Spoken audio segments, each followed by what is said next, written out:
Durante o auge econômico da Venezuela, quando o país era conhecido como a Venezuela Saudita, devido à prosperidade e abundância de petróleo, que o tornava o quarto país mais rico do mundo, nascia um menino apaixonado pelo esporte e pela música, filho de uma professora e de um economista e ativista político. Este poderia ser o início da história de um famoso jogador de beisebol, já que o menino demonstrava uma dedicação excepcional ao esporte mais popular do seu país, participando de campeonatos metropolitanos e chegando a ser convidado para um teste em um time de beisebol nos Estados Unidos. Também poderia ser o começo da trajetória de um astro do rock, uma vez que a biografia de Nicolás Maduro Moros afirma que ele integrou uma banda de sucesso nos anos 1980. E um vídeo que circula na internet supostamente mostraria Maduro tocando e cantando em um programa de televisão. No quieren ver la verdad, con toda nuestra ignorancia, nos dejamos acabar. O jovem, entretanto, não se tornou um astro da música ou do esporte. Outro destino grandioso acabou por cruzar seu caminho. Em 8 de dezembro de 2012, o revolucionário Hugo Chávez anunciava em um discurso que Nicolás Maduro era o sucessor que ele desejava para a continuidade do seu governo.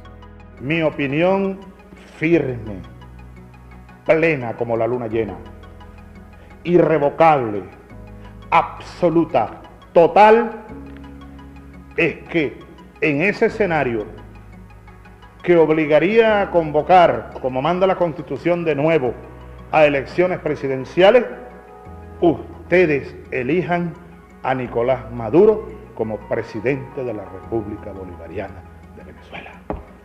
Yo se los pido desde mi corazón. Meses depois, uma multidão profundamente comovida pela morte de Chávez formava filas que lotavam as ruas, tentando ao menos se aproximar de seu caixão. Perto do caixão estava aquele menino, apaixonado por beisebol, que cresceu imerso nas ideias revolucionárias de seu pai e agora se despedia do revolucionário que mais o inspirou e transformou sua vida. Com um discurso emocionante, voz embargada e lágrimas nos olhos, Maduro estava agora pronto para se tornar presidente. Seu destino glorioso seria cumprir a vontade de Chávez de manter seu legado, que prometia a reconstrução da democracia e a redistribuição da riqueza para a população que agora chorava sua perda em uma catarse coletiva. Mas eu te prometo, existe um lado oculto nessa história.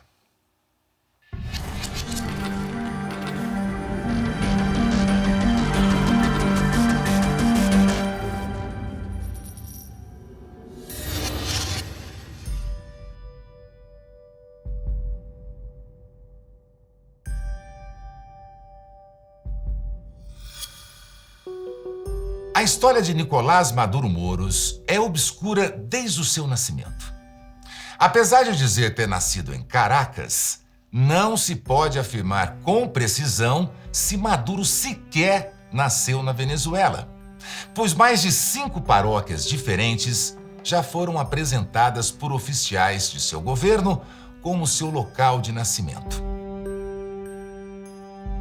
Investigações conduzidas pelo historiador Walter Marques, bem como mais de 10 testemunhos de pessoas que o conheceram na infância, indicam que o então presidente da Venezuela pode ter nascido, na verdade, em outro país, mais especificamente na Colômbia.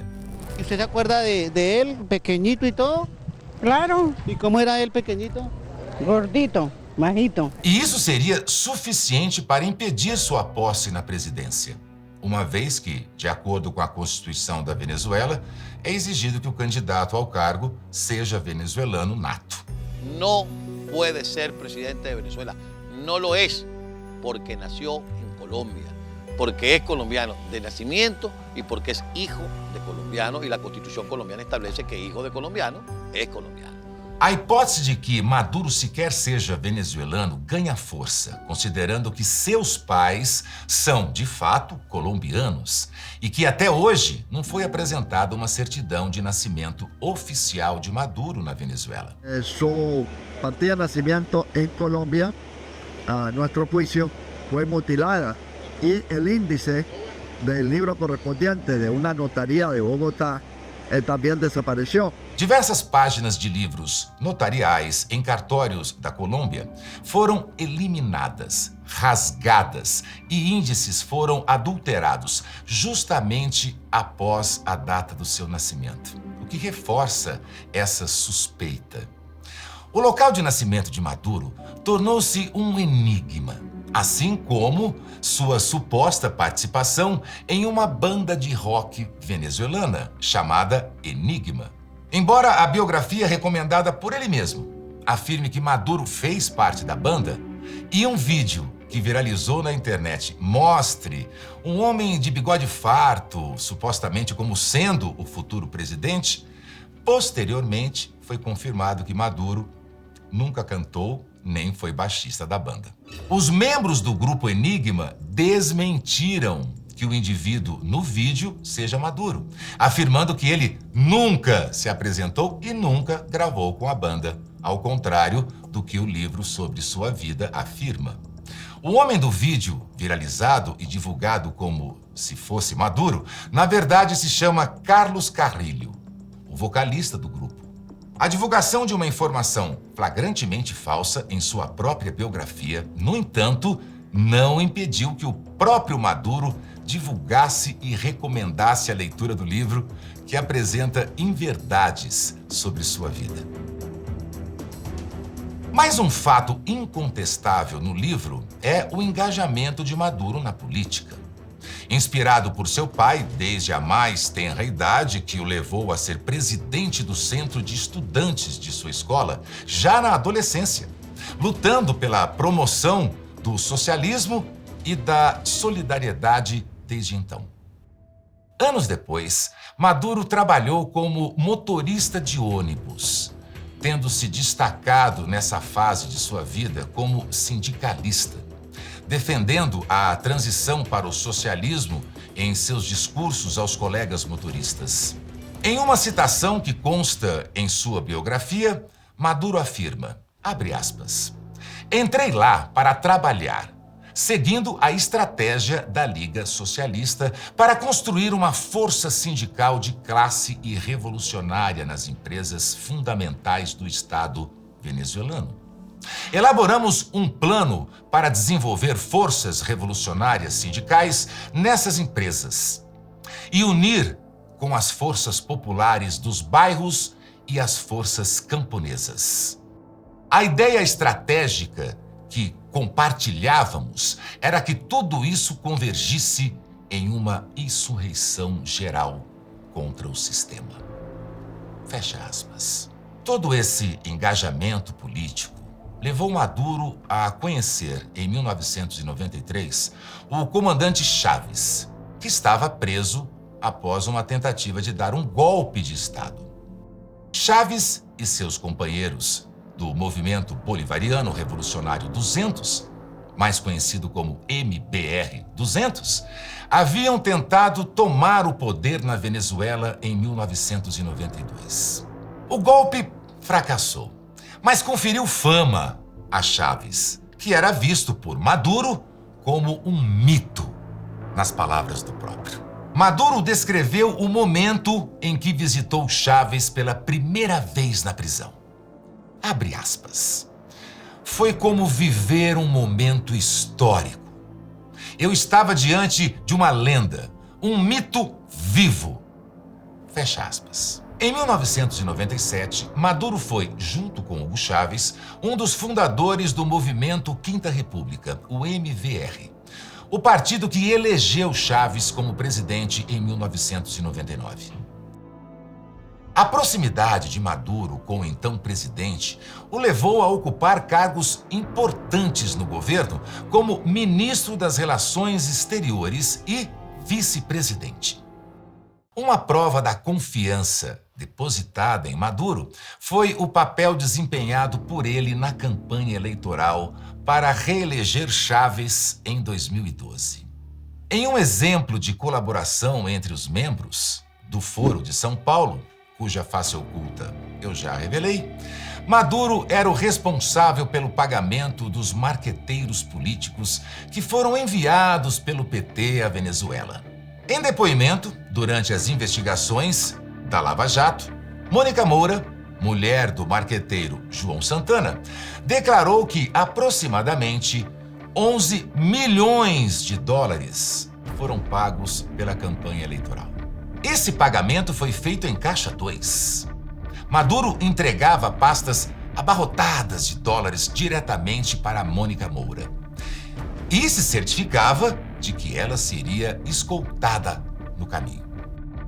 Com mais 2 carros, um na frente e um atrás, me levava para a chancelaria, entrava pela garagem, os seguranças subiam comigo para a sala dele, eu ficava lá esperando, tomava muito chá de cadeira do Maduro. Eles não têm o menor compromisso com o horário. Depois ele me chamava na sala dele, conversava um pouquinho, conversa fiada, de política, e depois me entregava o dinheiro. Ele próprio, não mandava ninguém me entregar, ele me entregava o dinheiro. Depois eu descia com segurança dele, os seguranças, para a mesma garagem, o carro estava me esperando, ele me levava até o hotel, de volta. As entregas variavam entre 500 mil dólares de cada vez, às vezes 300, cheguei a receber 800 mil dólares de uma vez. Os milhões de dólares renderam resultado. A estratégia da campanha foi um sucesso e Chávez venceu as eleições. Na Venezuela, o presidente Lula faz campanha pela reeleição do presidente Hugo Chávez. Eu acho que poucas vezes na história da Venezuela se preocupou com a gente pobre como o Chávez está se preocupando. E eu acho que isso vai ser levado em conta na campanha eleitoral. Mas pouco tempo depois de ser reeleito, perdeu a batalha para o câncer. Antes de falecer, no entanto, se preocupou em deixar seu último pedido à população: que Maduro fosse eleito como seu sucessor. Após a morte de Chávez, Maduro assumiu a presidência de forma interina e, posteriormente, venceu as eleições presidenciais. Algo que Maduro já sabia que ocorreria, uma vez que, antes de sua eleição, ele afirmou que Chávez lhe apareceu na forma de um passarinho e abençoou sua candidatura. O braço direito leal de Chávez durante sua vida permaneceria um defensor fervoroso também de sua memória. Pouco depois da partida de Chávez, Maduro afirmou em uma entrevista que sentiu uma dor ainda maior do que quando seu pai e sua mãe morreram. E defendeu Chávez de uma minoria cheia de ódio que insiste em envenenar o povo venezuelano contra ele. Yo he llorado más y he sentido el dolor más grande que sentí inclusive con la muerte de mi propia madre y mi propio padre físico. Así que realmente no tiene límites la miseria humana, la canallada que representa esta gente. Y nosotros lo que hacemos es decirle a nuestro pueblo: vivamos en el amor, como guerreros del amor. O último desejo de Chávez, que Maduro o sucedesse, foi cumprido. Mas as promessas de uma Venezuela mais igualitária, não. A não ser que consideremos que as dificuldades foram distribuídas com eficiência entre quase toda a população do país. Todos ficaram igualmente pobres. Após a posse de Maduro, em 2012, o país, que já vinha em crise, mergulhou em um abismo com escassez de alimentos, de medicamentos e até mesmo de água e de energia elétrica, que chegou a afetar 94,5% da população. A Venezuela experimentou a maior contração econômica da sua história, com uma queda de 75% no PIB. Um declínio sem precedentes na história moderna para países que não estão em guerra. Enquanto o caos se instaurava pelo país de maneira cada vez mais explícita, ficou igualmente explícita a paixão de Maduro, desde a infância, pelo beisebol.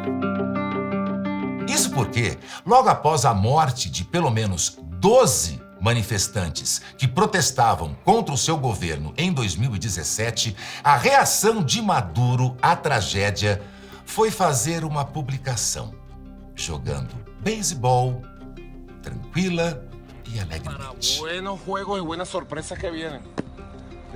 Em contraste com a condição desastrosa do país, que levou milhares de venezuelanos às ruas em busca de novas eleições, Maduro declarou, enquanto jogava bola serenamente, que, abre aspas, a justiça virá para os grupos violentos. Fecha aspas. A los grupos violentos la justicia les llegará. Ya les ha llegado mucho. Y la justicia, a través de la justicia habrá paz. Curiosamente, palavras muito parecidas com as que ele repete agora nas manifestações que surgem após as eleições de 2024. Momentos como este de descolamento gritante entre a situação de Maduro e a realidade da população venezuelana se tornaram cada vez mais frequentes desde sua ascensão ao poder. Em 2018, enquanto a população enfrentava uma das maiores crises humanitárias e alimentares da história, Maduro foi flagrado fumando um charuto e jantando em um dos restaurantes mais caros da Turquia e do mundo, o do famoso Salt Bay, onde uma refeição pode custar mais de $1.000. O salário mínimo na Venezuela é de menos de $4. O presidente não demonstrou qualquer constrangimento pela ostentação. Mas o proprietário do restaurante acabou removendo sua postagem nas redes sociais após uma onda de indignação pública e comentários de venezuelanos revoltados com a situação.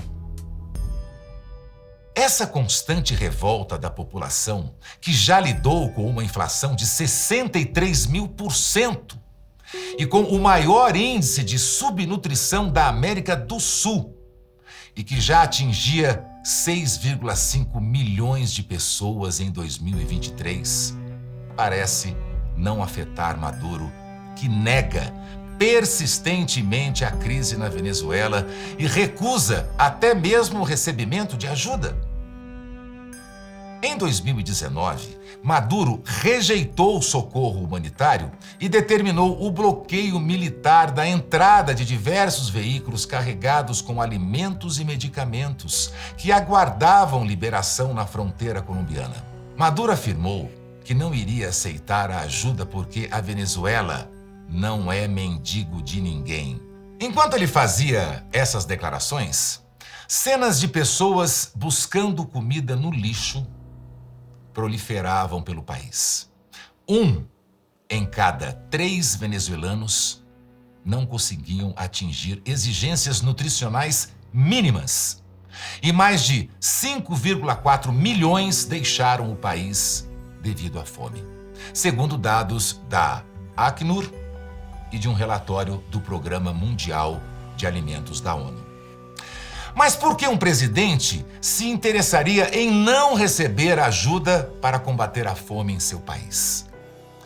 A solução apresentada por Maduro para a fome eram os Comitês Locais de Alimentação e Produção, os CLAP. De acordo com denúncias de venezuelanos, esses comitês se tornaram a única solução para muitas famílias conseguirem comer. Assim, a Bolsa Alimentação de Maduro servia como mais uma arma política no arsenal do governo. Isso é, a fome virou uma moeda de troca eleitoral no país. Afinal, o medo de não poder alimentar os próprios filhos, é capaz de assegurar a lealdade nas urnas até para os piores governantes. Él tiene mucho chantaje de que si no votas te voy a quitar la bolsa de comida, si no votas no vas a recibir el gas. ¿Sabes? Los beneficios que no son beneficios. Ese es un derecho que tenemos como venezolanos. Y yo se lo digo mucho a la gente. Pero la gente le tiene miedo a eso. Apesar da crise na Venezuela ser evidente, Maduro nega qualquer responsabilidade sobre ela e invoca constantemente a culpa do imperialismo e dos embargos econômicos dos Estados Unidos para os problemas que a Venezuela enfrenta, ignorando que suas ações são a causa dos embargos. Além disso, a situação do país já era crítica antes mesmo das sanções americanas, que se iniciaram no governo Obama. Diante de tantos problemas, os métodos de Maduro para conter seus críticos não são nada democráticos.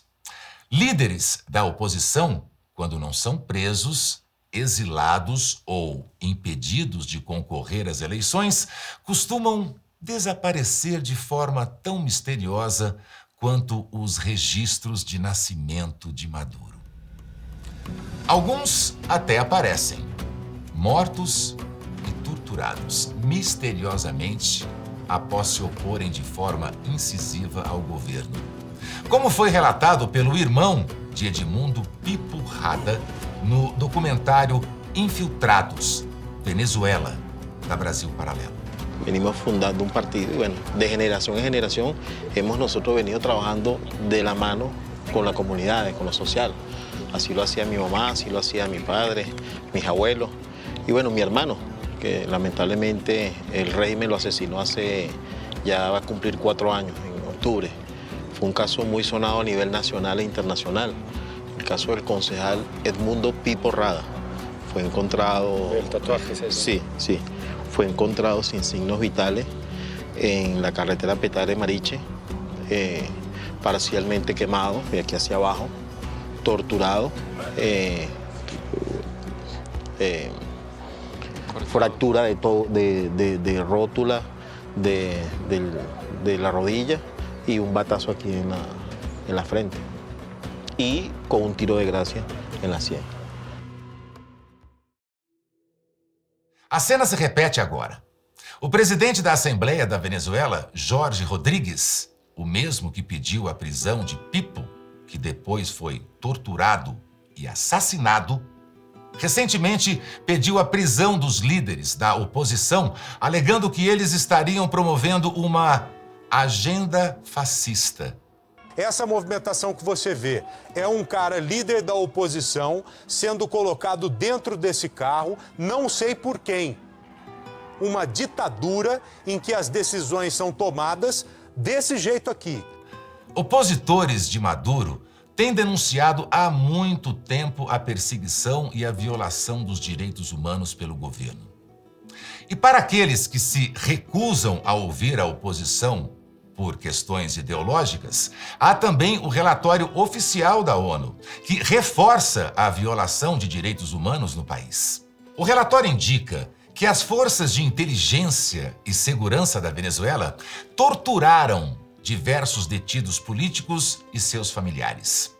Casos de tortura que incluem choques elétricos nas pálpebras e genitais, espancamentos com tábuas, sufocamento com sacolas plásticas e produtos químicos, afogamento, exposição a baixas temperaturas, entre outros abusos assustadores, foram relatados pelo Escritório do Alto Comissário das Nações Unidas para os Direitos Humanos. Desde 2014, durante manifestações contra o governo, manifestantes que não ofereciam resistência foram gravemente feridos, mortos e brutalmente espancados pelas forças de segurança e grupos armados pró-governo. Além de matar manifestantes a queima-roupa, essas forças realizaram ataques violentos a edifícios residenciais. O confronto entre os agentes do regime e a população é bastante desigual. uma vez que uma das primeiras medidas adotadas por Maduro ao assumir a presidência foi a proibição da posse de armas por civis. A população também sofre com a censura, já que a imprensa é constantemente silenciada no país. Maduro já determinou o fechamento de diversos canais de TV e estações de rádio, acusando-os de incitar violência e desordem. Palavras repetidas novamente agora quando ele se refere aos opositores e manifestantes. Jornalistas na Venezuela enfrentam ameaças, agressões físicas e detenções. Em 2019, o jornalista e defensor de direitos humanos Luiz Carlos Dias foi preso por agentes do governo e foi acusado de ser um dos culpados pelo apagão no país. Um repórter brasileiro, Rodrigo Lopes, também foi preso no mesmo ano, interrogado e ameaçado pelo governo enquanto tentava cobrir a crise e os protestos na Venezuela. Além disso, uma lei de responsabilidade social na mídia audiovisual, implementada no país, acaba concedendo poder ao governo para restringir a cobertura de notícias, impondo multas e penalidades aos canais que compartilhem conteúdos que, na visão do governo, sejam prejudiciais à ordem pública. Maduro conta ainda com canais de comunicação estatais que divulgam apenas aquilo que é autorizado e desejado pelo governo. Mesmo com essa lei, as notícias continuam se espalhando graças às redes sociais. Talvez por isso, mais recentemente, Maduro atacou o WhatsApp, acusando o aplicativo de estar sendo usado para ameaçar a Venezuela e pedindo que os jovens desinstalem o aplicativo de seus celulares. Além disso, afirmou que vai banir também o X, antigo Twitter do país. No judiciário, Maduro nomeou procuradores e juízes leais ao seu governo. E a Suprema Corte de Justiça é controlada pelo chavismo. No legislativo, Maduro promoveu reformas judiciais que ampliaram o controle do executivo sobre o sistema legal e convocou uma Assembleia Nacional Constituinte em 2017, composta por aliados de seu governo para reescrever a Constituição e retirar os poderes da Assembleia Nacional, que naquele momento possuía muitos opositores a seu governo. Além disso, diversas decisões da Assembleia Nacional já foram anuladas pelo Tribunal Supremo de Justiça, com seus juízes alinhados ao chavismo. Nas Forças Armadas, Maduro nomeou diversos oficiais militares para cargos de grande poder, estreitando ainda mais seus laços de lealdade, e conta ainda com milícias e grupos armados pró-governo que reprimem protestos. Para as eleições de 2024, a oposição, que historicamente sempre foi muito fragmentada e sem capacidade de formar uma frente unida contra o governo, conseguiu finalmente se organizar. Em eleições primárias que definiriam o candidato que enfrentaria Maduro, Maria Corina Machado, uma das líderes oposicionistas mais proeminentes, foi a grande vencedora com 92% dos votos. Mas, quando a esperança de uma disputa eleitoral minimamente justa começava a se formar, uma decisão do Supremo Tribunal de Justiça, conhecido por seu alinhamento com o governo, declarou Maria Corina inelegível. Para piorar, Corina Iores, sua substituta imediata, simplesmente não conseguiu registrar a candidatura por problemas no sistema. Foi então que o diplomata aposentado Edmundo Gonzalez, menos conhecido que Maria Corina, mas que contava com experiência e respeito na oposição, surgiu como candidato.